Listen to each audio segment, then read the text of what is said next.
اے اللہ اس کا بدل تو ہی دے گا، میں اس کا بدل چکا نہیں سکتا جتنے ابو بکر کے مجھ پر احسان ہے۔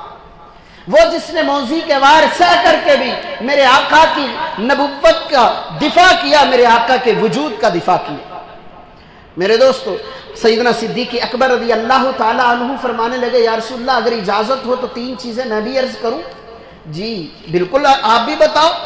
تو فرمانے لگے حضرت سیدنا صدیق اکبر النظر الی وجہک، النظر الی وجہک، یا رسول اللہ یہ مجھے بہت پسند ہے، نگاہ میری ہو، رخ انور آپ کا ہو، چہرہ آپ کا ہو، نگاہ میری ہو، میں دیکھتا رہوں، دیکھتا ہی رہوں، اسی طرح میری موت واقع ہو اور میں عمر بھر آپ کی زیارت ہی کرتا رہوں، یہ مجھے بہت پسند ہے۔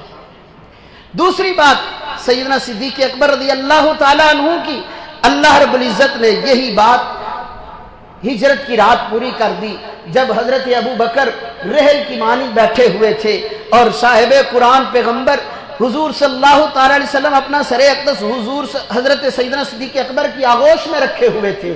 تو دیکھیے نا منظر کہ ابو بکر کو جو پسند تھا اللہ نے اس پسند کی کتنی قدر کی، اور پھر ہجرت کی رات جی بھر بھر کر کے ابو بکر کو دیکھنے کا موقع دے دیا، جی بھر بھر کے دیکھا۔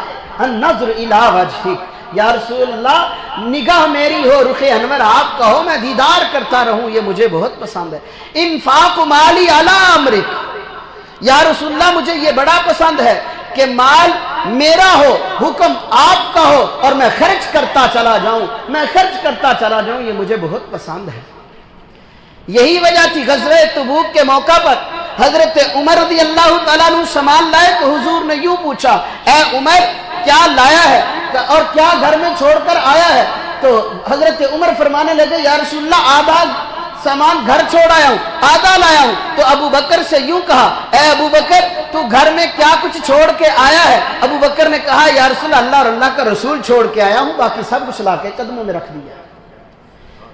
یہی تھا انفاق مالی علی امرک، یا رسول اللہ حکم آپ کا ہو اور آپ کے حکم پر مال نثار کرتا چلا جاؤں، یہ مجھے بہت پسند ہے۔ تیسری بات حضرت ابو بکر نے فرمایا ان یکون بنتی فی بیتک، یا رسول اللہ بیٹی میری ہو، آبرو میری ہو، لخت جگر میری ہو، نور نظر میری ہو اور آپ کے حرم میں ہو، آپ کے نکاح میں ہو، یہ مجھے بہت پسند ہے۔ خدا کی قسم دیکھیے ابو بکر کا انتخاب، حضرات صحابہ فرماتے ہیں اس موقع پر ہم سوچ رہے تھے کہ آج ضرور ہم ابو بکر سے آگے نکلیں گے اپنی پسند کی بات بتا کر کے، لیکن ابو بکر وہاں پہ بھی اول نمبر پر رہا، ابو بکر وہاں پہ بھی اول نمبر پر رہا۔